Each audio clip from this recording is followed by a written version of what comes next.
Saya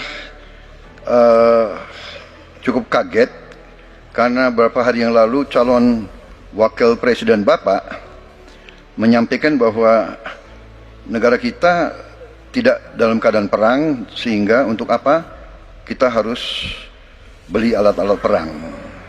Tapi hari ini Bapak mengatakan Bapak setuju dengan kenaikan anggaran 1-2%. Jadi itu saya minta ketegasan. Yang kedua, ya sekali lagi data-data yang Bapak pegang adalah keliru, dan juga Pak Ganjar tadi juga banyak kelirunya. Saya sangat transparan, dan semua partai yang mengusung Bapak Profesor Anies mendukung APBN, berarti mendukung program saya, termasuk PDIP di Komisi 1. Waktu habis. Baik, Pak Prabowo. Baik, Pak Anies silakan untuk menjawab pertanyaan Pak Prabowo. Waktu Anda 2 menit. Silakan. Ya, jadi kita butuh pertahanan yang sesuai dengan ancaman nyata yang ada di depan kita. Ancaman ini dirasakan oleh siapa? Dirasakan bukan saja di dalam batas-batas teritorial, tapi juga di keluarga.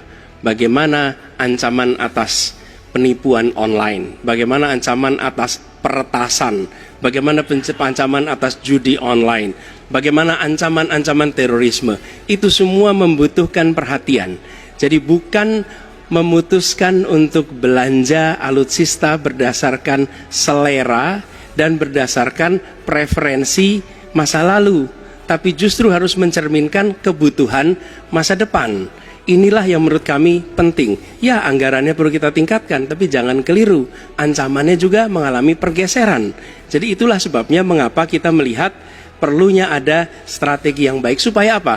Supaya kekuatan yang kita miliki, mereka bisa bekerja dengan optimal, tidak sia-sia.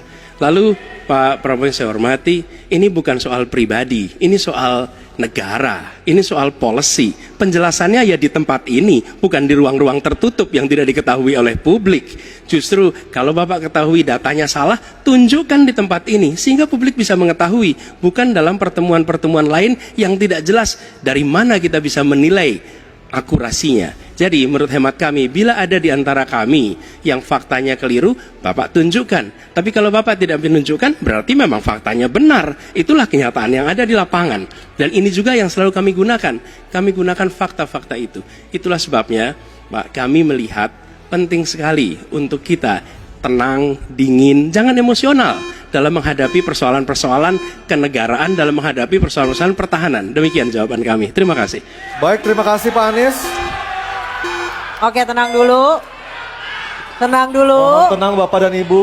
Mohon tenang supaya kita bisa mendapatkan intisari dari jawaban maupun pertanyaan dari ketiga capres kita ini. Dan kami persilakan Pak Prabowo untuk menanggapi Pak Anies dalam waktu 1 menit, Pak. Kami persilakan Pak Prabowo.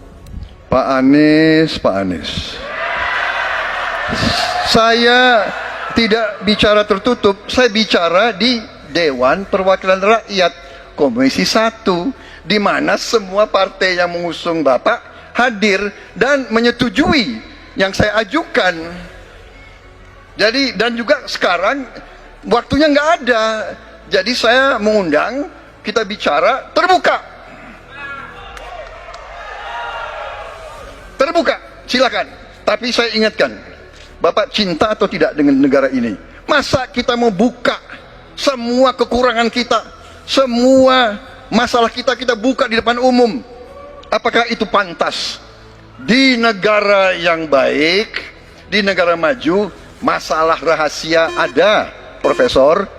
Jadi bohong, saya tidak minta tertutup. Saya terbuka, Komisi DPR terbuka. Baik, waktunya habis. Waktu Semua habis. partai